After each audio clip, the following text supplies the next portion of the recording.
할렐루야. 오늘 밤도 우리 하나님의 은총이 우리 사랑하는 성도 여러분들 개인과 그리고 가정에 충만하시기를 축원합니다. 오늘 저녁에는 사도행전 5장 17절로 42절 말씀을 중심으로 해서 이 사도들의 석방, 그런 제목으로 하나님 말씀을 나누겠습니다. 오늘 본문에는 옥에 갇힌 사도들이 구금이 되어져서 고난을 받고 그리고 또 기적적으로 석방되어 나오는 그 내용을 담고 있고, 또 석방되어서 곧바로 또 성전에 가서 하나님의 말씀을 증거하다가 또다시 붙들려서 공회 앞에 서게 되는 그런 내용들을 담고 있습니다. 17절 말씀에 보면 이렇게 된 연유를 대제사장 일당과 사두개파가 시기가 가득하여 일어났다, 그렇게 얘기를 하고 있습니다. 그러니 이들은 새로운 기독당인 이 베드로와 그 일당들을 굉장히 시기하게 되었습니다. 그래서 그 시기를 인해서 이들을 다 잡아서 옥에 가두는, 그래서 본때를 보이고자 하는 그런 모습을 보인 것입니다. 여러분, 시기라고 하는 것은 이렇게 사람을 어렵게도 만들고 환난으로 이끌기도 하고 또 심지어는 죽음에도 넘겨주는 것을 아무런 꺼리낌 없이 생각하게 하는 것이 바로 이 시기가 하는 일이라 하는 것을 알 수가 있습니다. 그런데 19절 말씀에 보면 주의 사자가 옥문을 열고 사도들을 끌어냈다고 말씀을 하고 있습니다. 사도들에게 큰 힘에 의해서 사도들을 끌어내어서 하나님의 인도하심으로 그들을 새로운 장면으로 내어놓으시는 하나님의 역사를 그렇게 기록하고 있습니다. 여기서 주의 사자라는 말을 헬라어에서는 이 앙겔로스라는 단어를 쓰는데 이 말은 천사라는 뜻입니다. 그러니 주의 사자는 보통 때는 하나님의 메신저를 의미할 때도 있습니다. 그러나 어떤 경우에는 이렇게 천사로 번역이 되어지고 천사처럼 활동하고 사용되는 것을 의미할 때도 있습니다. 실제로 우리도 살아가면서 그렇게 말할 때도 있잖아요. 너무 귀하고 좋은 사람 만나면 당신은 천사 같아, 그렇게 얘기를 하기도 하죠. 사람이지만 천사, 천사의 도움이지만은 사람을 통하여 역사하기도 한다 하는 이 상관관계를 설명할 때 우리는 천사를 만난 것 같다, 그렇게도 말을 합니다. 오늘 본문에도 역시 추력을 시켜주는 그 매체가 어떤 사람의 손이었는지, 진짜 천사가 와서 끄집어내었는지 그것은 실제로는 우리가 잘 알 수는 없어요. 그런데 원어상 보면 하나님께서 천사를 보내기도 했고, 그리고 평소에 하나님이 귀히 쓰는 사람들의 손길을 통해서 구출해냈을 수도 있다 하는 것을 보여주는 그런 이중 해석이 가능한 그런 본문이라 볼 수가 있겠습니다. 자, 어떻든 간에 오늘 주님의 사자, 주의 사자라고 하는 말에는 참 우리에게 생각하게 만드는 부분이 많습니다. 다시 말해서 우리도 살아가면서 상당한 부분에 주님의 사자 또는 돕는 천사들의 손에 의해서 인생이 방향이 바뀌어질 때가 참 많지 않습니까? 그리고 우리들도 또한 다른 사람들에게 어떨 때는 주의 천사가 되어서 저들이 우리를 만나면 천사를 만난 듯하는 이런 일들이 벌어질 때도 있는 것입니다. 그러니 그리스도인들의 삶은 이렇게 천사를 만나고 또 우리가 천사가 되기도 하고 그렇게 살아가는 게 성도의 삶인 것을 보여주는 그런 중요한 대목 중에 하나가 되겠습니다. 우리 성도님들의 삶의 현장에도 천사를 좀 많이 만나는 은혜가 있기를 주의 이름으로 축원합니다. 이 석방의 말씀이 강하게 지금 의도하고 있는 하나의 말씀은, 하나님께서는 하나님 자신의 계획을 위해서 선택하신 그릇, 하나님이 찍어 놓으신 그 사람 절대로 포기하지 않으신다. 그리고 심지어는 추적해 가서 결국은 그 사람을 건져낸다 하는 것을 보여주고 있습니다. 무슨 말이냐 하면, 비록 하나님이 선택한 사람이 체포되었다 하더라도, 구금되어서 감옥에 갇혀서 연락이 두절되었다고 하더라도 하나님은 하나님의 계획을 포기하시는 것이 아니라는 것을 보여줍니다. 결국은 끝까지 가서 하나님의 사람을 건져내시고 기어이 하나님의 일을 하게 하고야 마시는 하나님의 의지를 이 속에서 보여주고 있는 대목이에요. 그러니 하나님의 일을 하는 사람들에게는 이런 본문이 얼마나 큰 위로가 되고 또 격려가 되는지 알 수가 없습니다. 사실 이 내용을 이미 구약에도 보여주는 성경이 있죠. 그게 바로 요나서입니다. 요나가 이 문제를 경험하게 되지 않습니까? 그는 비록 하나님의 명령을 거부하고 민족애가 너무 강해가지고 싫어하는 민족을 거부하면서 그렇게 가라고 하는 니느웨를 버리고 다시스로 도망을 하려 했지만은 하나님의 선택이 그렇다고 바뀌어지지는 않았습니다. 결국은 끝까지 추적해서 요나를 굴복시켜서 결국은 니느웨를 해결시키고 돌아오게 만드시는 하나님의 역사가 이루어지는 것을 우리는 똑똑히 보았습니다.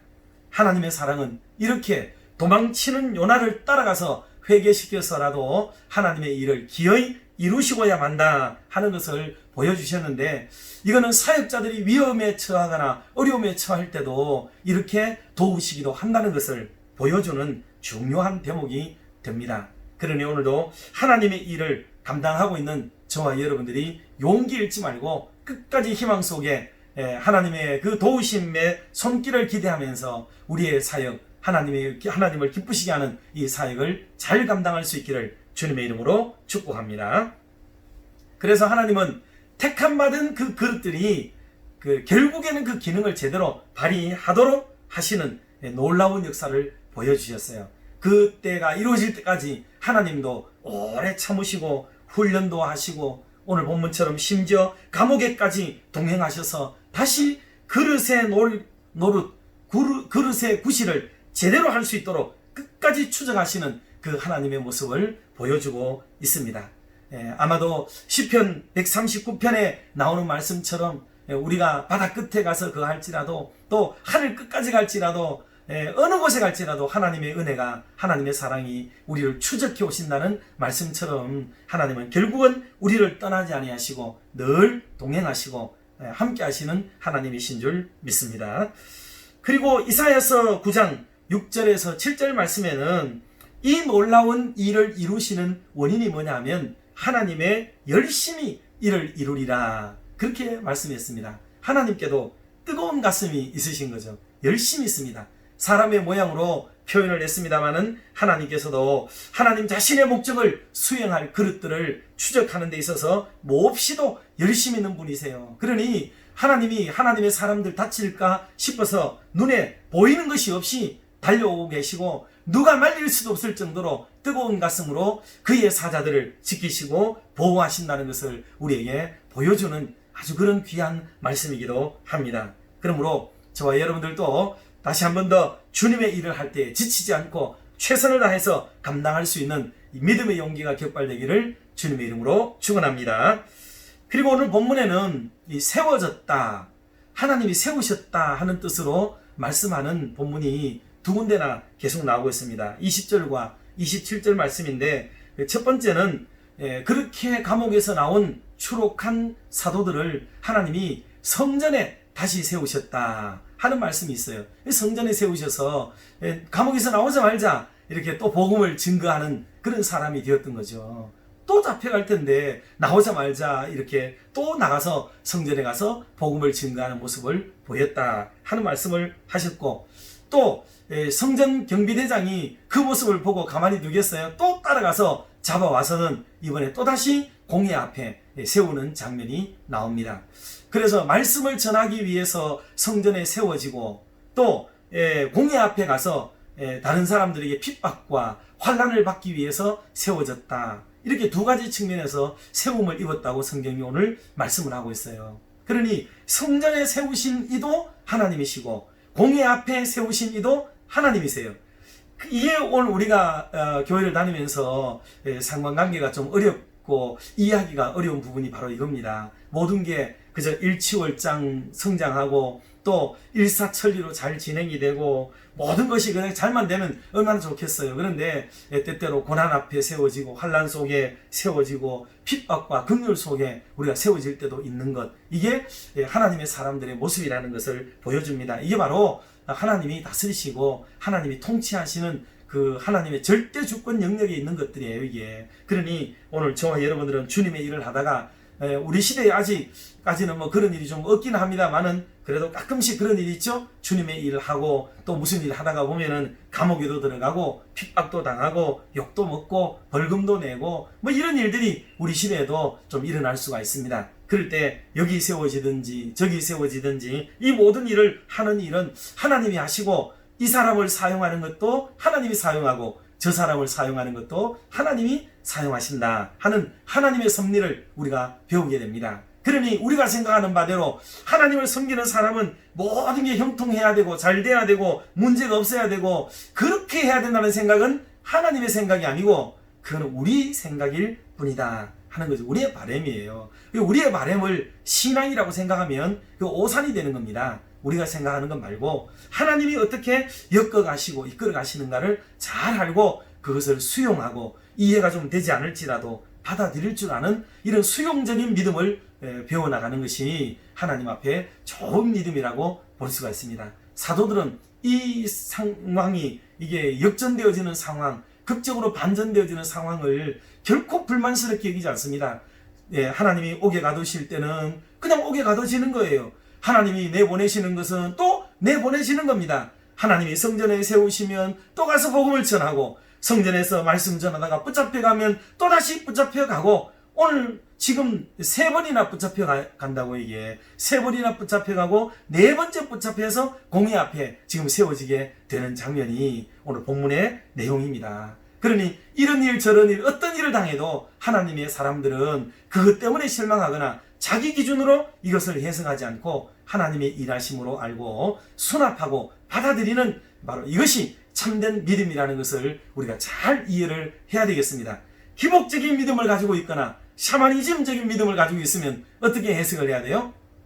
한 번쯤은 고난을 당할 수도 있지만 두 번째는 그런 일이 없어야 되겠죠. 일사천리 그리고 만사형통 잘 돼야 되는 게 이게 예수 믿는 것이 일이라고 생각을 할 수가 있습니다. 그런데 그렇지가 않아요. 때때로 우리에게는 이 사명이라고 하는 것은 그런 것이 아닙니다. 더욱 놀라운 사실을 계속해서 보십시오. 19절 20절에 보면은 주의 사자가 밤에 옥문을 열고 끌어내어 가로되, 끌어낼 때 이런 말을 하셨어요. 가서 성전에 서서 이 생명의 말씀을 다 백성에게 말하라 하고 보내신 거예요. 그러니 끌어낸 것은 아이고 수고했다, 고초가 심했지, 애를 먹었다, 이제 좀 보호를 받고 또 몸을 추스리고 잘 돼야 되겠다, 뭐 이런 맥락으로 가는 게 아니에요. 내가 너 꺼내줄 테니까 너는 이 길로 곧바로 가서 성전에 가서 이 모든 일들을 백성에게 증거하라, 이걸 위해서 옥에서 꺼내줬다는 거예요. 그러니 석방은 즉시 파견으로 파송으로 이어지고 있다는 것을 보여주는 대목이에요. 여러분, 편한 생활을 위해서 석방을 해준 게 아닙니다. 사명을 위해서 지금 석방을 하고 있는 거예요.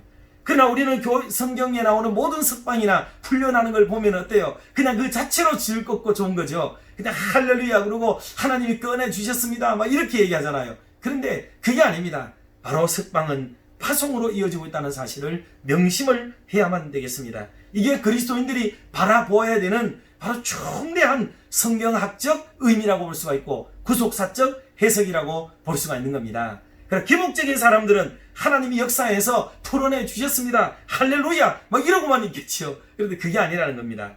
성도 여러분, 하나님이 도와주시는 것은 육신의 안락을 위한 것이 아니라 사명을 위한 것입니다. 나의 건강을 회복시켜 주신 것은 편히 살다가 죽으라는 뜻이 아니라 사명을 위하여서 나를 살려주시라는 것을 생각을 해야 되고, 나를 가난에서 벗어나서 재물을 갖게 하신 것은 잘 먹고 잘 살라는 뜻이 아니라 사명을 위해서라는 이 인식을 분명히 할 때에 우리는 기독교인이 될 수가 있는 것입니다.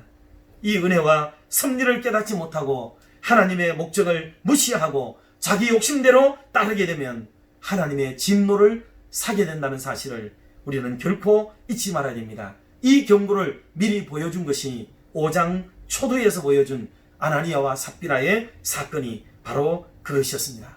그러므로 성도 여러분, 주님을 위해 살고 사명을 위해서 사는 그런 저와 여러분의 남은 생애가 되기를 주님의 이름으로 축원합니다. 그리고 마지막 부분으로 가면서 이 권력자들은 이제 드디어 사도들을 죽일 결심을 하게 됩니다. 도망을 억지로 갔는데 또 성전에서 복음을 증거하고 있고, 그러니 또다시 잡아들여서 이번에는 아예 없애야겠다 이렇게 생각을 하게 됩니다. 그 이유는 뭐냐 하면 지금 사도들의 권세가 너무 큰 거예요. 위협적으로 느꼈습니다. 그리고 지난번에 예수님을 죽였던 그 일로 인해서 이 사도들과 그 제자들이 또 민중들이 자기들에게 복수할 거라는 생각을 했었습니다. 왜냐하면 백성들 중에 이미 5,000명 이상이나 돌아서게 되어졌고 전부 예수 믿는 사람이 되어졌고 또 베드로와 사도들을 백성들이 얼마나 존경하고 있는지를 이들은 간파했습니다. 그리고 이 사도들을 통해서 마치 예수님에게서 일어났던 것처럼 그런 기사와 표적들이 일어나기 때문에 이들이 마음만 먹으면 우리와 우리의 세력들에게 위해를 가하고 복수를 충분히 할 거라는 위험을 이들이 느꼈습니다. 그래서 28절에 가면 그들은 자인하듯이 이런 질문을 하게 됩니다. 공회에서 대제사장들의 질문이 이랬습니다. 이 사람의 피를 우리에게로 돌리려 함이로다. 이 사람의 피를 우리에게로 돌리려 함이로다 라고 자기들에게 책임이 추궁이 되고 돌아올 것에 대한 두려운 마음으로 지금 이 사도들을 전부 없애버리려고 하는 그런 회의체를 결성하게 된 겁니다. 마치 그 전에 예수님을 죽이기 위해서 저들은 한꺼번에 모여서 의기투합했던 것처럼 이번에는 사도들을 없애버리기 위해서 그들은 이렇게 일심단결하게 된 것입니다. 이런 위기의 때에 하나님께서는 또다시 천사와 같은 사람을 내세워서 사도들을 또다시 건져내고 구원하는 것을 보여줍니다. 그 뜻밖의 인물이 사용되어지는데 그 인물이 누구냐 하면 33절 이하에 나오는 가말리엘이라고 하는 사람입니다. 가말리엘에 대해서 우리 성도 여러분들도 좀 들으셔서 아마 선지식이 있으리라고 생각합니다. 사도 바울을 아시죠? 사도 바울이 기독교인이 되기 전에 이 사람의 제자였던 것을 여러분 잘 알고 있습니다. 당시에 이 가말리엘은 참으로 많은 백성에게 존경을 받고 또 스승 중의 스승, 최대의 스승이라는 이름을 가지게 됩니다. 대스승이라고 하죠. 라반이라고 하는 그런 큰 이름을 얻게 됩니다. 이게 유대교의 구약 해설, 역대 학자들의 해설을 다 모아놓은 책 탈무드에 의하면 가말리엘은 전 국민의 존경과 사랑을 한 몸에 받는 최고의 칭호 라반이라는 칭호를 가진 대스승이었다고 기록을 하고 있습니다. 그런 사람은 의당 모든 사람들이 제자가 되고 싶어서 머리를 숙이고 들어오지만은 이런 가말리엘의 직제자가 된다는 것은 누구도 함께 할 수 없고 함부로 할 수 없는 그런 엄청난 일입니다. 율법의 대학자 최고의 권위자에게 직제자가 된다. 그야말로 요즘 말로 하면은 하늘의 별 따기가 되는 거죠. 그런데 이 사도 바울은 그의 제자가 된 것입니다. 그러니 얼마나 놀라운 일이었고 또 사도 바울의 이런 지적 배경 그의 삶의 형태가 얼마나 대단했는가를 보여주는 그런 부분이기도 합니다. 그리고 반대로 이 가말리엘은 그만큼 사람들에게 존경을 받으니 그의 지혜 또한 말할 수가 없고 그는 의당 대제사장이 차지하는 사내들인의 의장직을 오랫동안 지냈다는 것을 알 수가 있습니다. 그만한 권력이 있었고 모든 백성에게 존경을 받는 사람이었고 게다가 당시 아그리빠 왕의 부인이었던 키프로스의 총애를 받기까지 했던 사람이 바로 이 가말리엘이었습니다. 가말리엘도 바리새인이죠. 그만큼 이 사람은 살아있는 그냥 율법이다 이렇게 얘기할 만큼 아주 극찬의 호칭을 들었던 사람이에요. 이분이 이제 이 베드로와 요한을 비롯한 사도들의 죽음의 위기 앞에 딱 나타나서 이 사람이 사용이 되게 되는 겁니다. 그때 이걸 우리가 이해하기 위해서는 이스라엘 민족이 사용하는 언어 하나를 잘 아는 게 필요해요. 저희들도 성지순례를 한두 번 갔다 오면서 들었던 말이 있는데 그게 바로 뭐냐면 인샬라라는 말입니다. 인샬라라고 하는 말은 모든 것은 하나님의 손에 있습니다. 하나님의 뜻에 의해 이루어집니다. 하나님의 뜻입니다. 하는 이런 뜻을 가지고 있어요. 그러면서 이가 나와서 이 많은 바리새인들, 사두개인들 앞에 그리고 그 공회 앞에서 이런 말을 하죠. 자, 여러분 보세요. 사도들의 사건도 이들이 지금 반응을 하는지 또는 이렇게 나대고 있는지 이 모든 것도 하나님의 뜻이 아니라면 스스로 자멸하게 될 것이다. 하나님의 뜻이라면 우리가 어떻게 막을 수 있겠느냐. 이런 말을 하는 거예요. 하나님의 뜻이 아니면 자멸하게 될 것이고 하나님의 뜻이라면 우리가 어떻게 감히 막을 수가 있겠느냐. 인샬라의 얘기를 하고 있는 거죠.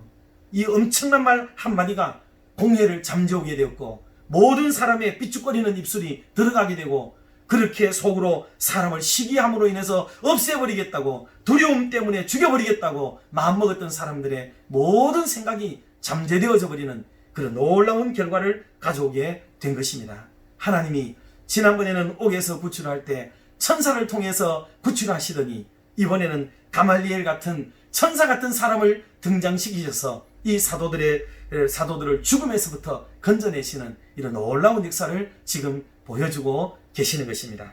사랑하는 성도 여러분, 가장 적절한 시기에 이렇게 천사를 붙이고 사람을 붙여서 구원의 손길로 사용하시는, 그래서 하나님의 놀라운 뜻을 기어이 이루어 가시고야 마시는 하나님의 아름다운 계획하심에, 일하심에, 그 열심이 있으심에, 우리를 사랑하심에 인해서 우리가 깊이 순종하고 또 얼른 순응해서 하나님의 뜻에 복종하고 하나님의 뜻을 위한 거룩한 그릇들로 이 마지막 시대에 아름답게 쓰임받는 저와 여러분의 남은 생애가 되기를 주님의 이름으로 축원합니다. 기도드리겠습니다. 사랑 많으신 하나님 아버지, 오늘 밤도 저희들이 이렇게 주님 앞에 잠시 머리를 숙입니다. 자격 없는 저희들이지만 늘 사랑해 주시고 보호해 주시는 크신 은혜에 감사를 드립니다. 때로 크고 작은 어려움과 고통 속에 놓일 때가 있지만 그때마다 돕는 손길을 보내셔서 그 위기와 곤란에서 건져주시는 은혜를 경험하게 하셨습니다. 그때마다 우리의 입에서는 하나님의 일하심과 천사를 보내셔서 도우시는 하나님을 찬양하고 자랑하기도 했습니다. 또한 부족하지만 저희들이 또 다른 사람들에게 그렇게 작은 예수님의 모습으로 보여질 때가 있기도 하고 보냄받은 천사들처럼 쓰임받을 때가 있기도 했습니다. 돌아보면 얼마나 감사하고 또 얼마나 감격스러운 일인지요. 이런 놀라운 주님의 일에 쓰임받음에 대하여 결코 원망하거나 불평하지 말게 하시고 오히려 믿음의 눈을 열고 감사하며 감격하는 우리 모두가 되게 하여 주시옵소서. 때로 그런 부르심을 거부하며 외면할 때에는 어김없이 끝까지 우리를 추격해 오셔서 기꺼이 굴복시키시며 하나님 영광의 도구들로 쓰임받게 하시는 주님의 그 놀라운 은혜에 오히려 감사합니다. 니느웨로 가라는 명령을 거부하며 다시스로 가려고 여러 번 시도하였지만 기어이 찾아오셔서 우리의 걸음을 바꾸시는 하나님의 사랑과 은혜를 거부하지 않는 저희들을 다 되도록 인도해 주시옵소서. 하나님 아버지, 우리 교회는 많은 성도들이 계십니다. 그 중에 어떤 성도들은 겉으로는 별 탈 없이 지내는 듯 싶어도 속을 살펴보면 나름의 아픔과 기도의 제목을 가지고 있습니다. 원하건대 긍휼히 여기셔서 또 그 모든 성도들이 참으로 기쁘고 즐거운 삶을 영위해 가도록 도와 주시옵소서. 그 중에 어떤 성도들은 육신의 질병으로 인해 심한 심적 고통과 육적 아픔을 호소하고 있습니다. 우리를 지으실 뿐만 아니라 모든 병의 참된 치료자 되시는 주님께서 모든 환우들을 위로하여 주시옵고 모든 환부마다 고쳐주시고 치료하여 주시옵소서. 그리하여 모두가 그 크고 작은 질병 가운데서 놓여 자유하게 하시고 환하게 웃으며 마음껏 주님을 위해 봉사하며 남은 생을 살게 하여 주시옵소서.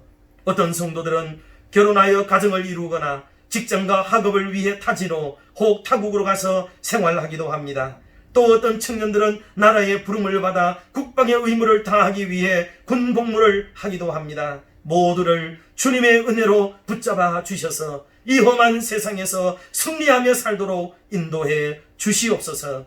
특별히 수능을 준비하는 수험생들을 잊지 마시고 주님의 강한 오른손으로 붙드셔서 끝까지 최선을 다하도록 건강을 주시고 지혜로 충만케 하여 주시옵소서. 오늘 밤도 우리와 함께 하시는 주님을 찬양하며 이 모든 말씀을 주 예수 그리스도의 이름으로 기도드리옵나이다. 아멘.